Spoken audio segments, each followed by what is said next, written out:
All right, all right. Get rid of that. Perfect. Sorry for a little bit of a delay. Just trying to get everything set up and working correctly. Again, at a new location. So, but hopefully it should look pretty good. So, without further ado, let's get started. So, hello everyone. Once again, we have another webinar. Going to be talking about a couple of things. Another webinar on our series, I guess, of talking about ERPs, talking about WMSs, and all these different topics in regards to how to implement properly, etc. So a lot of different things that we keep on talking about, and this is going to be another episode. So yeah. Today's topic is one that I get asked about almost every single week, and it is this: how do you fix inventory chaos without replacing your ERP? And I want to start with a bit of a promise. So, if your stock records do not match your shelves, if your team is spending its day hunting for boxes that the system swears are there, the answer is almost never rip out the ERP and start again.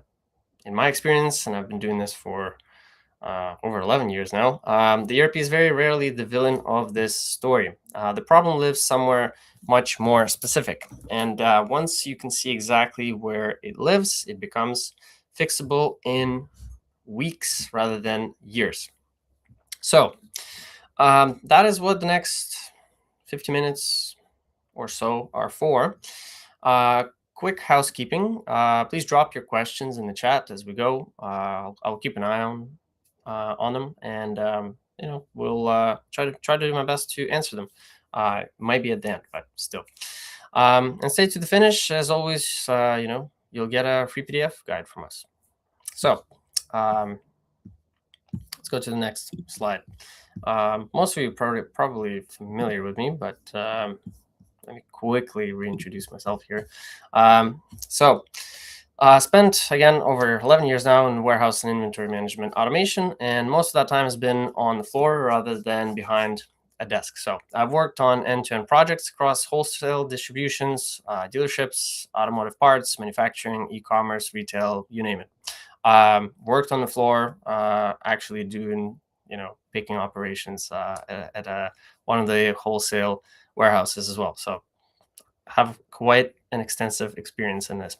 Again, very different industries, wildly different products, and honestly, the same problems in almost every single one of these. That is the part that always surprises people. Let's say like 5 problems. What I care about is straightforward, helping businesses get their operations under control and unlock a level of efficiency that they can actually sustain. Not a spike after a big cleanup. Sustained. So everything I share today comes from real implementations, including the mistakes, especially the mistakes, actually, because those are usually the most useful part. Here's how I would like to spend our time together, so you know exactly what is coming and can decide where you want to lean in. Here's our agenda. We start with why inventory chaos persists, even in companies that have already invested heavily in software. Then we put real numbers on what inventory problems actually cost, including the costs that never show up in a report. From there, we get to the good part, where the transformation opportunity lies and how the automation journey works in practice, step by step. Then how to implement with less risk. This is the section your CFO would care about the most, and how to prove business value once you have done it. We finish with a real customer case from the UAE, and then that free guide, as I mentioned. One thing to flag, the first half is deliberately diagnostic. No product, no pitch, because if we skip the diagnosis, everything after it is just guessing with a bigger budget. So let's begin with the diagnosis. And I want to start by describing a warehouse. Again, tell me in the chat if any of this sounds like yours. Here's the pattern. 5 symptoms, and I see them in almost exactly this order. 1, stock exists, but nobody can find it. It was received, it was paid for, it is somewhere in the building. Good luck. Number 2, the ERP says available, and the warehouse says missing. 2 systems of truth, one of which happens to be made of concrete and steel. 3, teams depend on memory and spreadsheets. There's always one person, let's call him John, who knows where everything is. John is brilliant. John is also a single point of failure who occasionally goes on holiday, right? You get the point. Number 4, every discrepancy becomes an exception. So somebody has to stop, investigate, escalate, decide. That is not a warehouse process anymore. That is an investigation department. And number 5, accuracy only improves after a recount. You do a full count, everything is beautiful for about 2 weeks, and then the drift starts to happen again. Now, notice something. Not one of those 5 is a lazy employee. Not one is a bad ERP. This is a pattern, and patterns have causes. So, if it is not the people and it is not the ERP, then what is it? To answer that, we need to be very precise about what an ERP is actually built to do and what it was never built to do. So let's dig into that. This slide, for me, is the most important one in the entire presentation. If you remember one thing today, I would strongly advise to remember the following distinction. On the left, your ERP, the system of record, orders and documents, inventory balances, financial transactions, master data, and ERPs are generally excellent at this. They give you an auditable, consistent, financially correct picture of the business. On the right, your warehouse, the system of action, let's call it that. Receive, move, replenish, pick, ship, count, 6 verbs, physical things moving through space, handled by human beings under time pressure. Here's the thing, your ERP records records those 6 verbs. If it does not execute them, it has no idea whether the pallet went to aisle 4 or aisle 14. It knows only what somebody eventually typed into it. And typically they typed it later from a note, from memory, at the end of a shift, whatever. So the gap is not a software defect, it is a design boundary. And that gap between the action happening and the record being made is exactly where inventory truth goes to that. Now, when the leadership sees that gap, there's one instinct that shows up almost every time, and it is an expensive one. So let's look at it honestly on the following slide. And here it is. So the temptation, of course, looks like this. Replace the entire platform, redesign everything at once, accept the cost and the disruption, because this time we're going to do it properly. And then, this is the painful part, delay every immediate operational improvement for 12, 18, 24 months while the project runs. And I want to be fair here. Sometimes an ERP generally does need replacing. If yours is unsupported or it cannot handle your transactions volume, it's outdated, among many other reasons, then that is a real conversation in that case, for sure. But I have watched companies complete a full ERP migration and then discover with real horror that the stock still cannot be found, because the new ERP is also a system of record. You replace the ledger. You do not change how the ledger gets filled in. So here is the better question, and it is deliberately much smaller and much more useful. Where specifically does inventory truth break?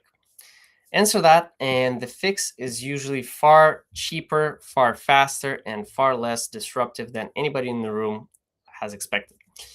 So before we go hunting for that breakpoint, though we should be clear about what it is costing you to leave it alone, because the number is much bigger than most teams think. Let's take a look at the next slide here. So let's talk cost. And I've split this across 2 slides for a reason. These are the visible costs, the ones that make it into a report somebody actually reads.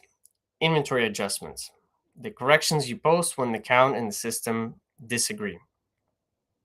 Write-offs, stock that got expired, got damaged, or simply became unfindable for long enough that you just gave up. And customer complaints, the short shipment, the wrong item, the promised date you missed. Now, these are painful, but here's what is interesting about them. Most organizations have quietly normalized these numbers. There is a monthly adjustment figure that everyone considers about normal. There's an acceptable complaint rate. They have been budgeted for. The visible costs are not the problem. The visible costs are the receipt. And the receipt only tells you what was charged. So let's go under the waterline and look at what you are actually paying. Here's the part below that waterline that I mentioned. 5 hidden costs. And in my experience, these routinely dwarf everything on the previous slide. So let's start with the first one. Search time. Minutes per line, every day, across every single picker. It never appears as a line item, and it is often the single largest labor cost in the building. Rework and expedites. The repick, the emergency purchase because a part wasn't there, the courier at 3 times the normal rate. That was number 2. Now, number 3, lost warehouse capacity, where you do not know precisely what is where. You cannot store densely. You hold empty space as insurance against your own uncertainty. And in this region, square meters are not cheap. Number 4, excess safety stock. This is my favorite because it is so rational and so expensive. When you do not trust your numbers, you buy a buffer. And based on my experience, that is a normal thing nowadays, and it's been for quite some time. That buffer is just a working capital sitting still. And lastly, management firefighting. Your best, most expensive people spending their day reconciling instead of improving. Now, here's why these persist. Every visible cost has an owner. Almost none of these hidden ones do. Nobody's job title is reduce search time. So they compound quietly year after year. Now, all of those costs sound like separate problems, but they usually are not. They're all downstream of one very small event, and I want to trace it down for you.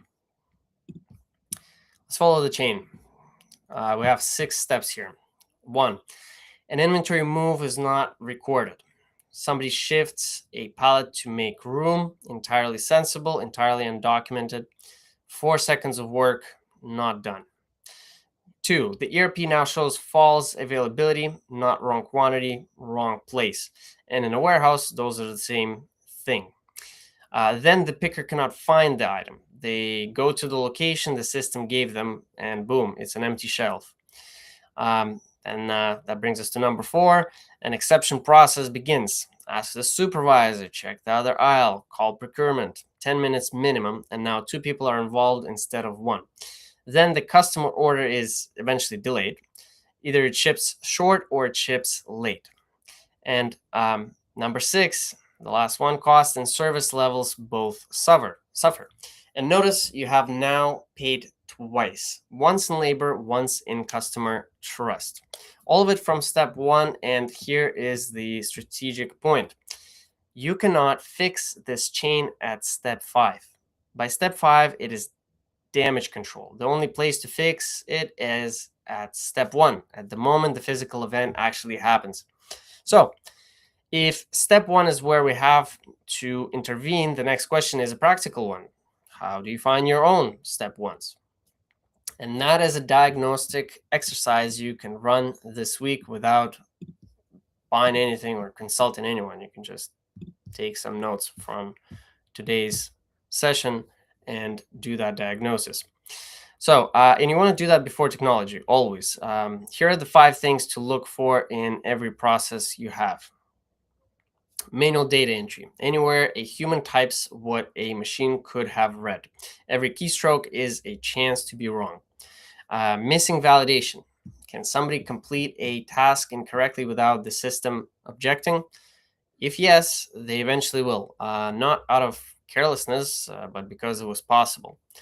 Then I have delayed ERP posting. How long between the physical event and the record? If the answer is end of the shift, you have a blind window, and everybody making decisions during that window is guessing. Poor transaction visibility. Can you tell me right now which transactions completed and which quietly failed?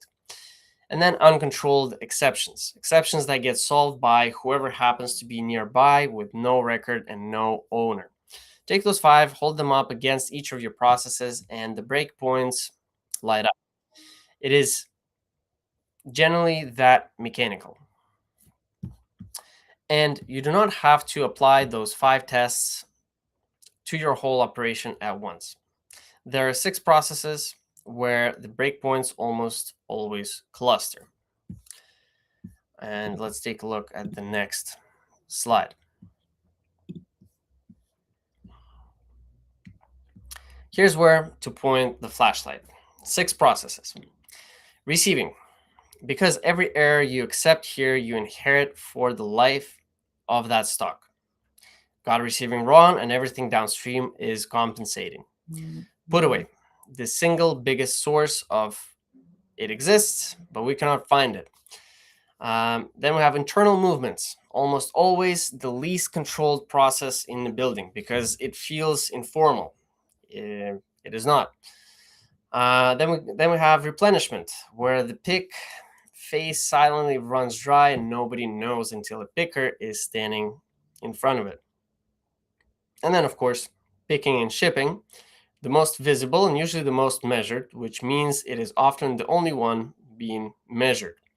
And lastly, cycle counting, which, if done well, stops being a corrective activity and becomes an early warning system. So, my honest advice, start with receiving and put away. Fix the front door, and a surprising amount of the downstream chaos simply stops arriving. Right. That is the diagnosis complete. So now let's talk about the fix. And I want to show you what you're actually building, because it is not a new ERP and it is not a full WMS. It is something in between.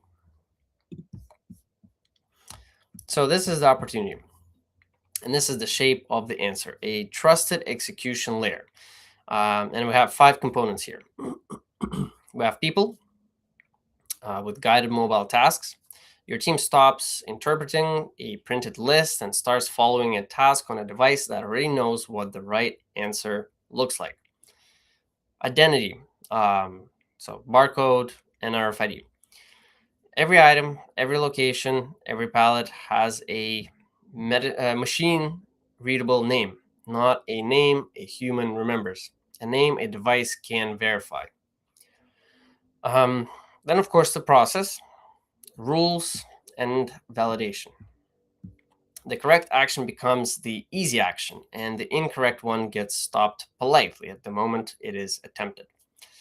Then we have the systems, so ERP integration, because this layer is not a competing source of truth. It feeds the truth into the system you already have. And lastly, control, very important, exceptions and analytics. Every non-standard situation gets routed to an owner, and you can finally see patterns instead of individual fires. Now, notice what is not on this slide. There's no replace your ERP. There's no robotics fleet, no new building. This is a layer, and it sits on top of what you already own. And there's a very simple principle underneath that idea. One sentence that I think should govern every warehouse technology decision you make. Keep the core. Modernize the edge. This is the principle. Keep stable the ERP core, master data, orders and documents, accounting rules, enterprise controls. These should be slow to change. You want your financial and governance layer to be boring, auditable, and stable. Frequent change here is a risk, not a feature. Then modernize quickly. So the execution edge, mobile workflows, barcode validation, real-time transactions, operational analytics. This layer needs to move at the speed of your operation. New product line, new customer requirement, seasonal peak, the edge should adapt in days. And here's why this matters commercially. When you try to solve edge problems inside the core, every small operational change becomes an ERP project. Change requests, regression testing, a queue, 6 weeks to add a field. Separate the two, and you get the best of both worlds. A stable ledger and an operational layer you can actually iterate on. Different problems, different clock speeds. Let's make that concrete now, because keep the core, modernize the edge is a principle, and you cannot buy a principle. So here's what it looks like as an actual architecture. So I have 4 layers here, and I want to be clear that every one of these is a distinct decision. So number 1, identification and devices. So here we're talking about barcodes, RFID, scanners, mobile terminals, handhelds, tablets, the physical hardware that captures reality. Then we have mobile execution software, which provides you with guided tasks, validation, user workflows. This is the brain of the layer. It decides what the worker sees next and what they are allowed and not allowed to do. Integration and orchestration. Transactions, queues, monitoring, exceptions. Unglamorous, absolutely decisive. This is where most projects quietly fail. And lastly, ERP and business systems. Orders, balances, master data, financial records, unchanged. Still the system of record. Here's the mistakes I see most often. Excuse me. A company buys the first layer, a set of very nice scanners, and expects the other 3 to somehow follow. 6 months later, they have expensive devices running a spreadsheet in a different shape. Hardware captures, software decides, integration commits, the ERP records. All 4, or you're back to the same chaos with a better bill. It's just what it is. Now, all 4 of these layers exist to serve one single event, repeated thousands of times a day. So let's zoom right in and look at the event in slow motion. This is the atom of the whole thing. Get this right and everything above it works. 4 steps. Scan, identify the item, the location, and the task. Not roughly the right shelf, the specific item in a specific place for a specific reason. Then validate. Confirm the correct item, quantity, and destination.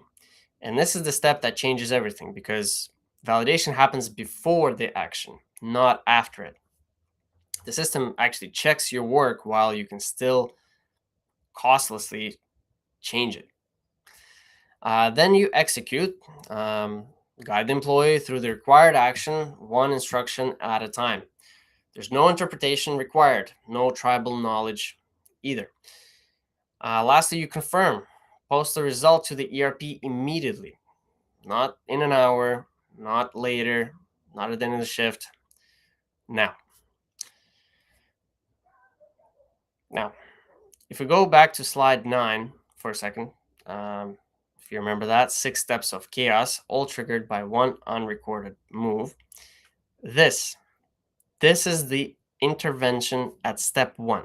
It takes a few seconds. It happens where the work happens, and it replaces find the error later with prevent the error now. Multiply that by every transaction in your building, and that is the whole game. And when you put that single trusted transaction in place across your processes, the whole operating model of your inventory changes. So let me show you the before and after side by side. 5 shifts, before and after. Paper and spreadsheets become guided mobile workflows. Transactions posted later become transactions posted immediately. Errors found during counting becomes errors prevented during work. And that is the line I would underline if I could only pick one. Supervisors managing every exception because exceptions routed automatically, which is how you give your supervisors their week back. And the last one is the strategic price. ERP accuracy that depends on cleanup becomes ERP accuracy that is sustainable. Think about what that actually means. Today, many of you have accurate inventory data immediately after a count, and then a slow decay until the next one. Execution-driven inventory replaces that with a flat line because accuracy is produced by the process itself continuously rather than restored by an event. That is the destination then. Now, let's talk about the route, because nobody gets there in one jump, and the sequence matters enormously. 5 stages, and the order is not decorative, it is casual. So the baseline, map your processes and establish KPIs. Talked about this before you touch anything, because if you do not know your current pick and rate and your current accuracy, you will never be able to prove that you actually gain something. Identify, barcode your items, your locations, and your assets. Locations especially. Almost everybody barcodes products and then forgets that a location without a name cannot be verified. Then mobilize. Guide employees through digital workflows. This is where your people feel the change, and done well, this is the stage where they start liking it because the devices removes ambiguity from their day. Then you integrate, connect transactions and exceptions to the ERP. Note that word, exceptions. Plenty of projects integrate the happy path and leave the exceptions in a WhatsApp group. And lastly, advance. Introduce RFID, advanced analytics, optimization.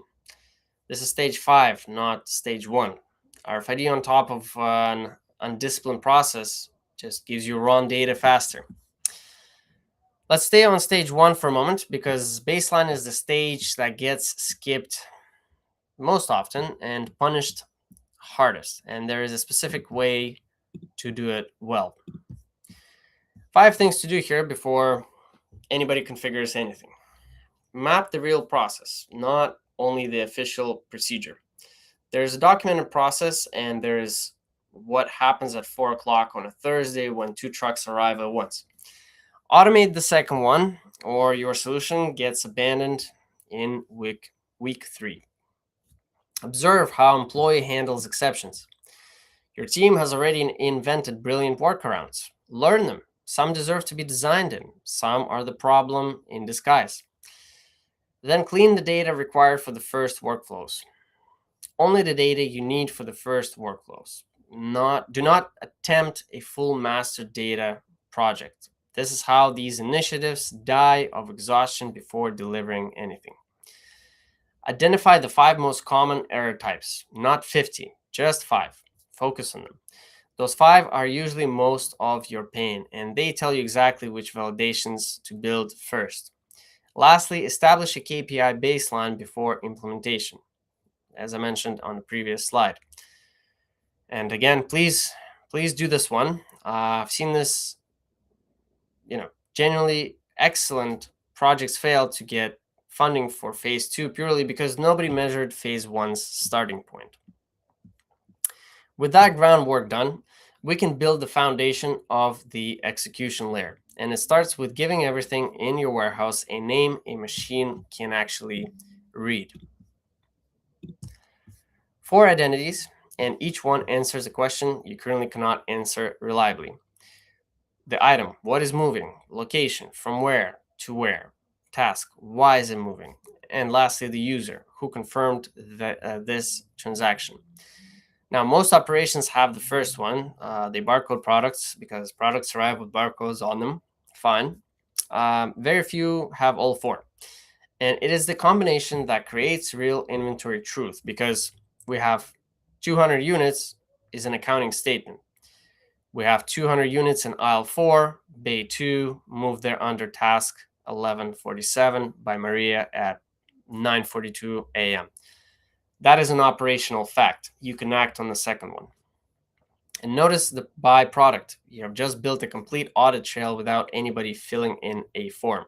Traceability stops being an extra activity and becomes a side effect of doing the work properly. Identity tells you what is being touched, but something has to tell your team what to do with it. And that is where mobile workflows come in. 4 functions the workflow has to deliver.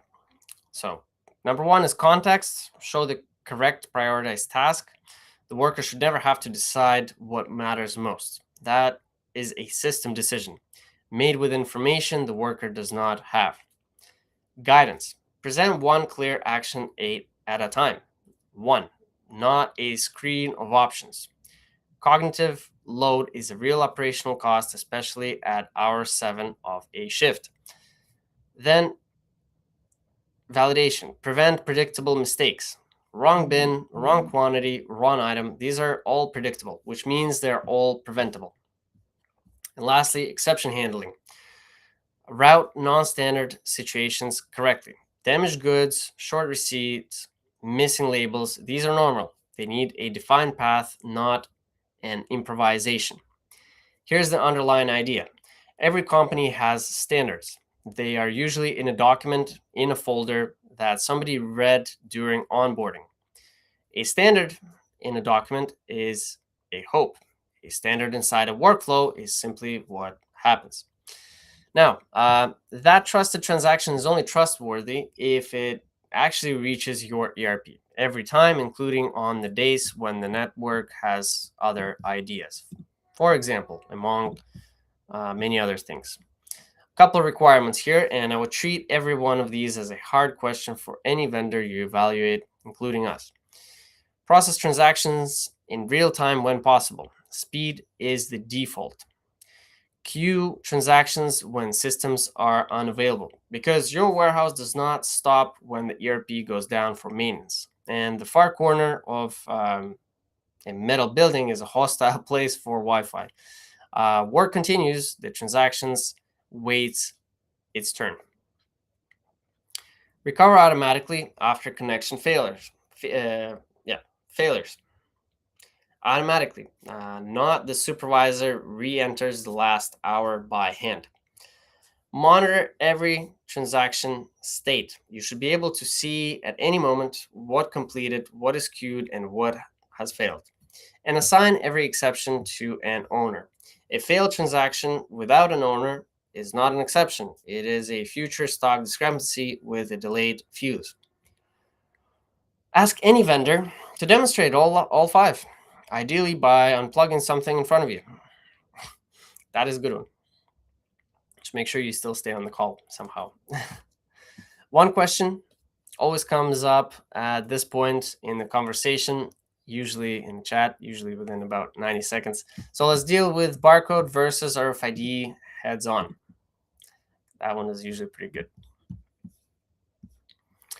So the answer is not RFID is the future. The answer is they do different jobs. And we've talked about this multiple times, and this is a very important topic. Barcode, let's identify that. It is best suited to directed confirmed scans. Its main strength is low cost plus explicit confirmation.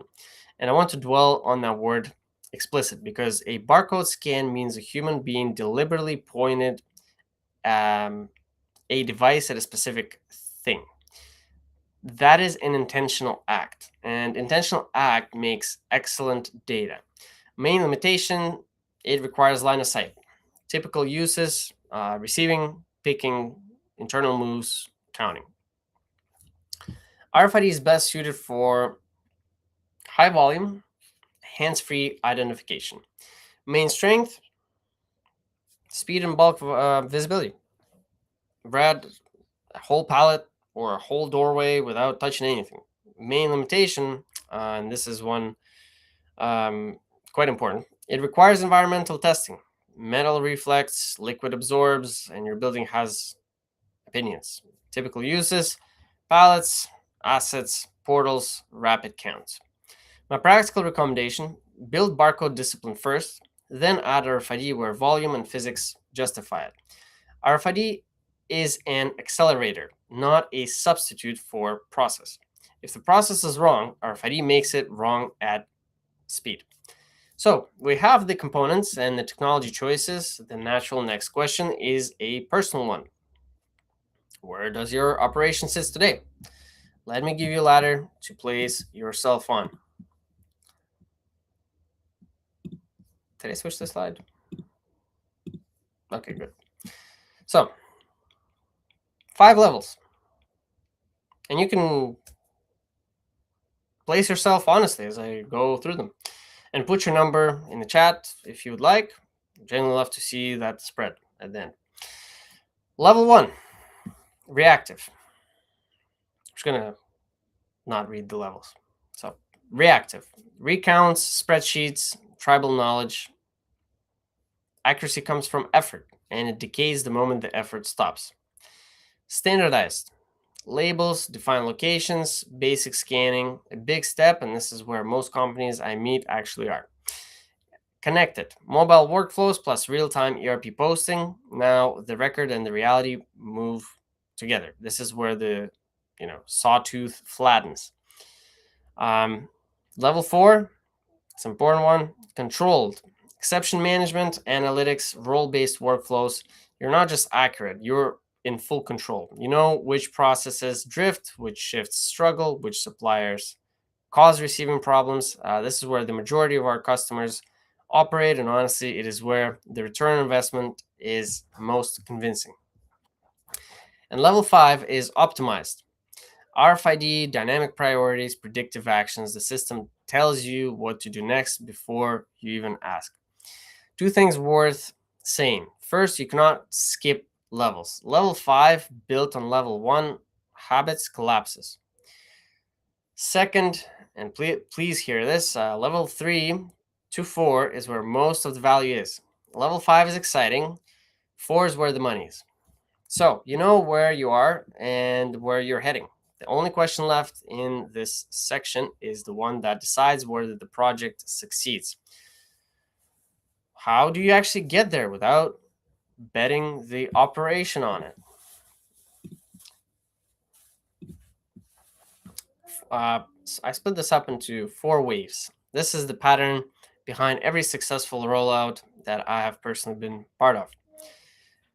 You gotta align, confirm scope, establish KPIs, assign owners.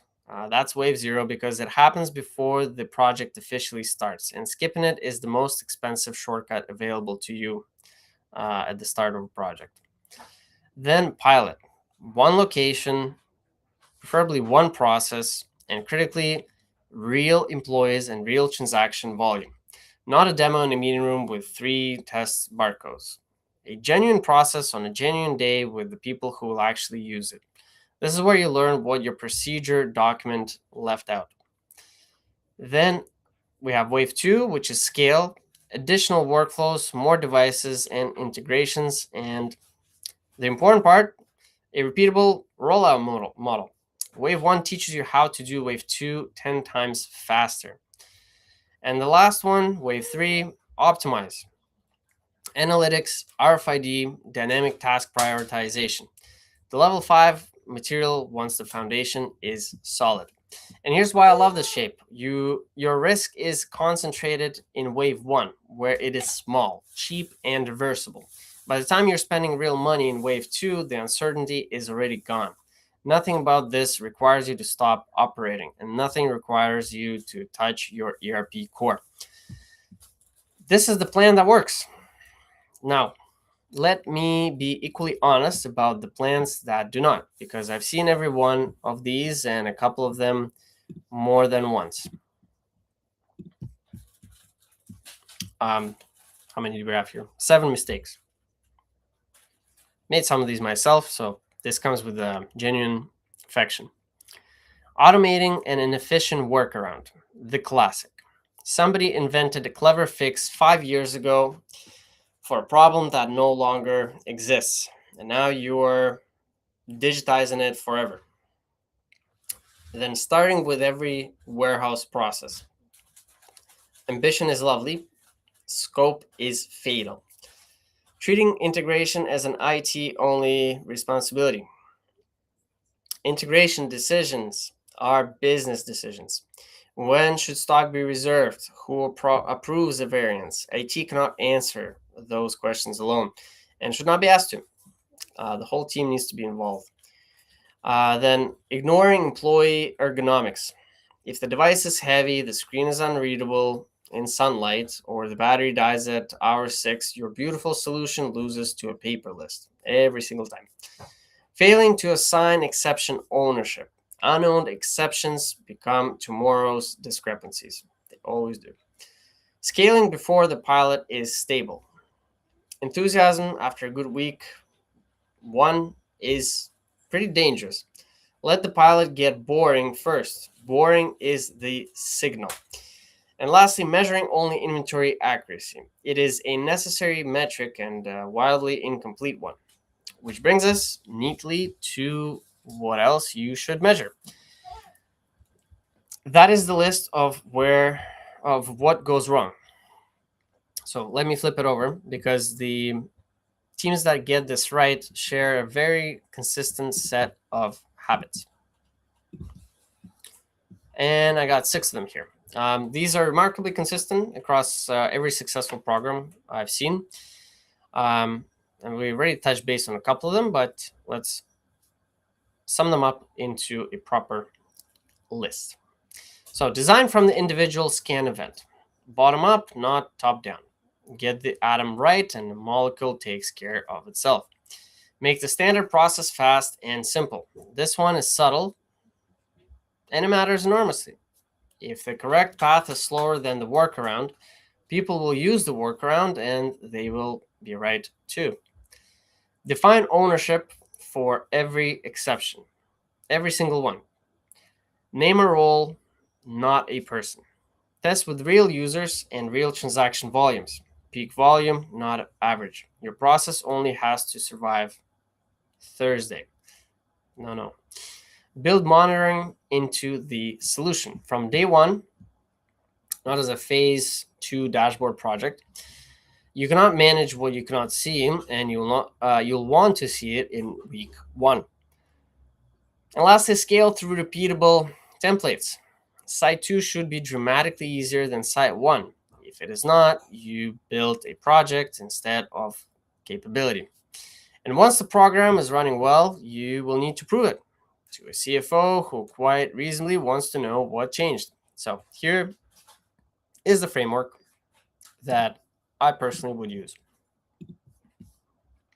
4 dimensions. Report all 4, and your business case becomes very difficult to argue with.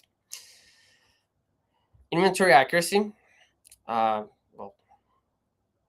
accuracy, which involves inventory accuracy, adjustment frequency, and location accuracy. That middle one is my favorite leading indicator. If adjustment frequency is failing, your process is genuinely improving, not just your last count. Productivity. Lines processed per hour, search time, touches per transaction. Search time is the hidden cost from slide 8 finally becoming measurable, and therefore finally reducible. Then we have service, on-time shipment, short pick frequency, order cycle time. This is a dimension your customers feel and the one your sales team will thank you for. And lastly, control. Transaction latency, exception aging, workflow adoption, and adoption is the one I would watch most closely in the first 90 days because the workflow nobody uses is a very expensive suggestion. For context on the kind of movement to expect, across our customer base, we typically see productivity improvements in the region of 30+% and inventory accuracy in the high 90s. I want to be precise about what that is. Those are typical results from our customers, not a guarantee. Your numbers depend on your starting point, your discipline, and your product mix, which is exactly why we insisted on that baseline back at slide 18, a couple of slides back. Let me now lift up from the metrics for a moment because there's a bigger picture here about where warehouses are generally heading. And it is not where the headlines suggest. This is a great slide because it pushes back gently on a lot of industry noise. Employees act on prioritized tasks. Devices capture trusted inventory events. Software manages workflows and exceptions. ERP records remain synchronized. Analytics improve the next decision, and every participant sees the same inventory truth. Notice there are no robots in that list, not because robotics is not real, it is, and it is impressive, but because full automation is available to a smaller number of very large operations. And connection is available to essentially everybody this week. The last line is the destination. One inventory truth shared by the picker, the supervisor, the planner, the finance team, and the customer service agent. Same number, same moment, no reconciliation meeting required. So, if the connection is the goal, a very fair question is what you should actually look for in the software that delivers it, regardless of whose logo is on it. The right platform combines execution, validation, integration, and scalability. Here's the checklist, and I would encourage you to use it on any vendor, us included. Mobile workflows for real operations. Built for gloves, noise, and hurry, not for a boardroom demo. Embedded business logic. Your rules live in the workflow, not in a training document. Online and offline support. Non-negotiable, as we said. Then fast integration with enterprise systems. Weeks, not quarters.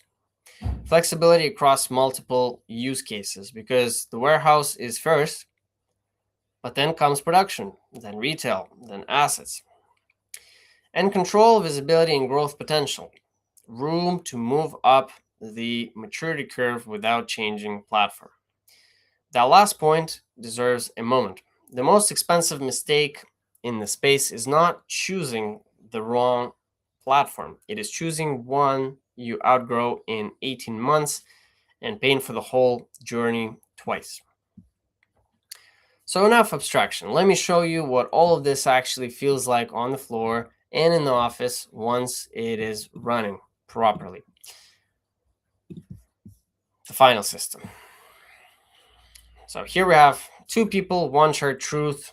I've used the slide multiple times, but it portrays the proper system very well.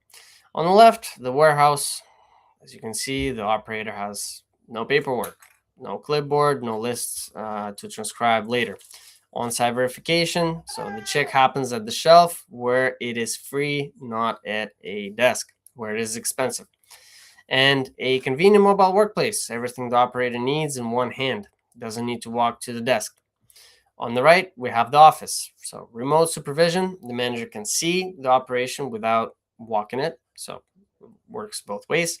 Real-time data exchange as the scan happens, not tonight. And accurate ERP document status. When he opens the door, the order, it reflects reality.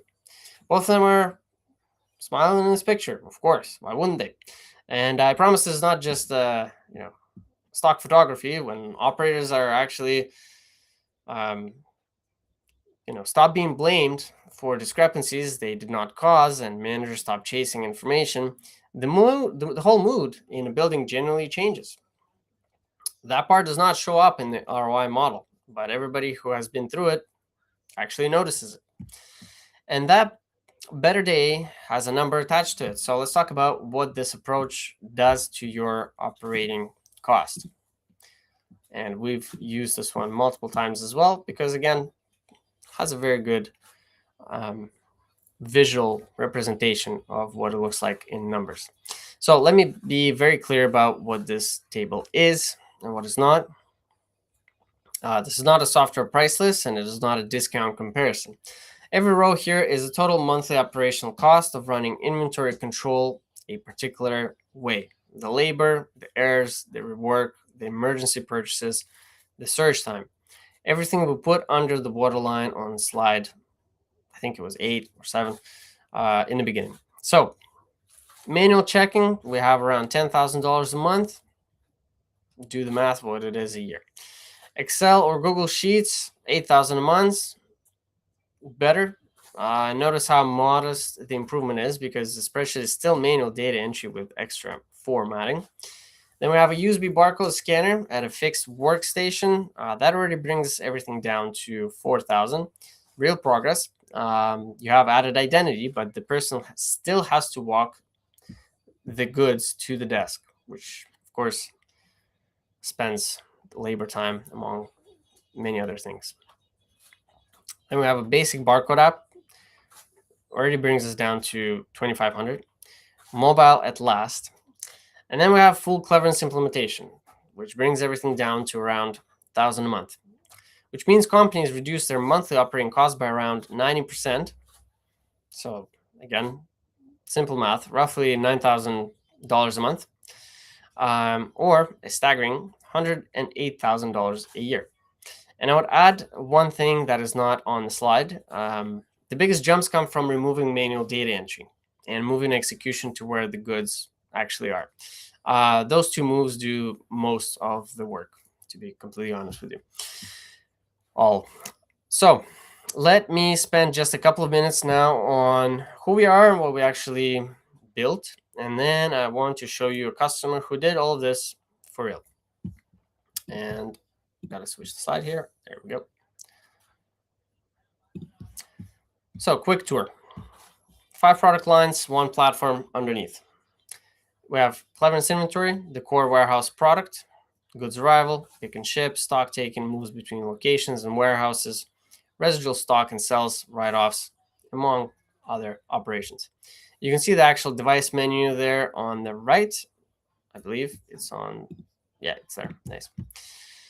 And I would point out how deliberately plain it is. This is a design choice. An operator wearing gloves needs a short list of unambiguous options, not a beautiful dashboard. Then we have store ops for retail operations, delivery ops for last mile and driver workflows, factory ops for production and shop floor material movement, and assets for equipment and asset tracking. Why does that breadth matter? Because of the growth point on slide that we had a couple of slides back. You start in the warehouse, then production wants the same discipline, then someone asks about the service vans, same platform, same integration approach, no new vendor. Everything is running under the same hood.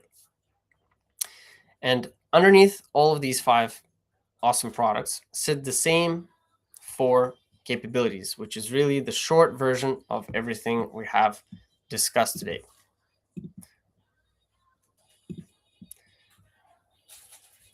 And I think, there's 4 capabilities, and I'm pretty sure you should recognize now every one of them, because again, we've discussed them, and they map directly onto the execution layer we built together earlier.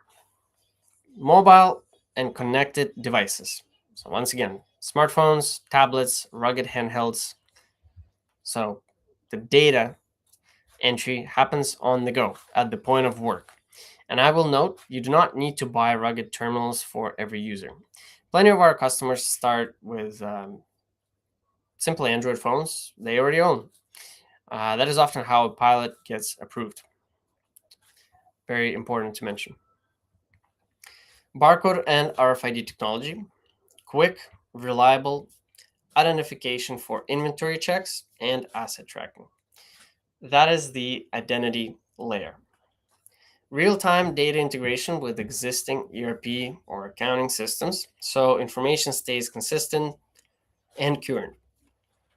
That is the integration layer, and note the words existing ERP, today's whole title in 3 words. And lastly, customizable workflows. The platform adapts to your process rather than asking your process to adapt to the software. That's it. Covering everything that we talked about, all under one platform. Now, if any of this sounds like something you would want to explore, you deserve to know exactly what happens next. So here is our process with no mystery behind it. Split it up to 5 steps. Pretty complete transparency about each one. We have a pre-sale brief, so it's a quick call. You pick a convenient date and share your project details, what your request is, what your goals are. This is a conversation, not a sales call. Honestly, a lot of the value is in the diagnosis itself, just like we talked about, because you want to make sure that you have a system that actually fits to what you're looking for. Then we join the chat. You get direct communications with dedicated project manager to align expectations and strategy, a named human, not a ticket queue.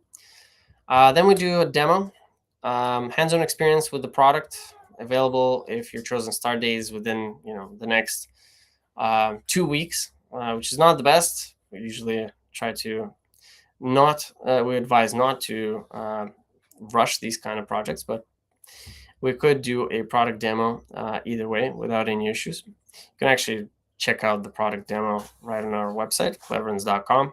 You can set up an account, connect an Android device that you already have, see how the data exchange happens. It's all there. Now getting back to the 5 steps that we have here. After the demo, we do a commercial offer. So it's going to be a personalized proposal based on your actual project scope and timeline, not a list price for a package you did not actually ask for. And lastly, project implementation. We started with wave 1. One location, one process, real volume, exactly as we discussed. And you can stop at any step. Generally, some of the most useful conversation I've had ended after the brief, because the honest answer, once again, was you have a process problem this quarter, not a software problem. I'd much rather tell you that than sell you something you're not ready for. And to make all of this concrete, I want to finish with a quick customer story just down the road from where we are in Dubai, because they faced exactly the situation in our title today.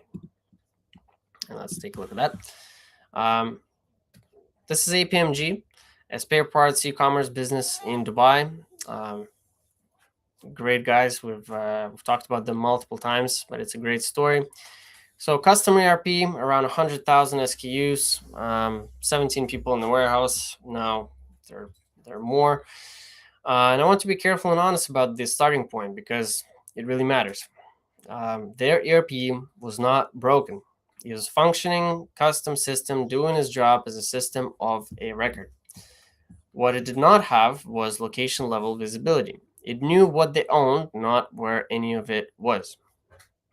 So if we picture the warehouse split in two, front half held bulky and sometimes fragile items, windshields, that kind of thing. The back half was rows of plastic bins for dress storage, 100,000 SKUs, mostly small parts, many of which look almost identical to each other.